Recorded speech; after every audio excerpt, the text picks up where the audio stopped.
Friends, நம்ம இங்கே Mahindra B60 இருக்கும். இந்த வண்டியில் ஒரு ஸ்பெஷலான செலிப்ரேஷன் மோடுன்னு ஒன்று இருக்குது. அதாவது செலிப்ரேஷன் மோடுங்கிறத விட க்ரூவ் மீ அப்படின்னு பேர் வச்சிருக்காங்க. ஸோ அதை நான் என்ன உங்களுக்கு டெமோஸ்ட்ரேட் பண்ண போகிறேன். ஃபர்ஸ்ட் அதுக்கு என்ன பண்ணணும்னு பார்த்தீங்கன்னா, ஏதோ ஒரு மியூசிக் வந்து வண்டியில் ப்ளே பண்ணணும்.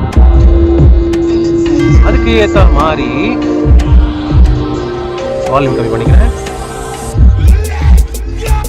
இந்த மியூசிக் ஏற்ற மாதிரி என்ன பண்ணலான்னு பார்த்தீங்கன்னா, இந்த மெனுக்குள்ளே போனீங்கன்னா, அதாவது க்ரூவ் மீ ஒரு ஃபங்க்ஷன் இருக்குது.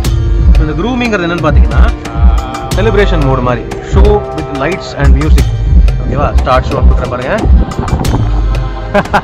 இதுதாங்க ஈக்குவலைசர் மாதிரி சூப்பராக ஆகுது பாருங்க. அது மட்டும் இல்லாமல் கீழேயுமே பார்த்தீங்கன்னா உங்களுக்கு வந்து இந்த கார்பெட் லேம்ப்ஸ் இருக்கு. ஸோ இந்த கார்பெட் லேம்ப்ஸுமே வருது பாருங்க, அது இருக்கு. அண்ட் ஃப்ரண்ட்லையும் head lamps, LEDs, DRLs, high beam, low beam எல்லாமே சேர்ந்து உங்களுக்கு வந்து மியூசிக்கலாக ஃப்ளோ ஆகுது. இது ஒரு வேற லெவல் ஃபீச்சராக இருக்கு.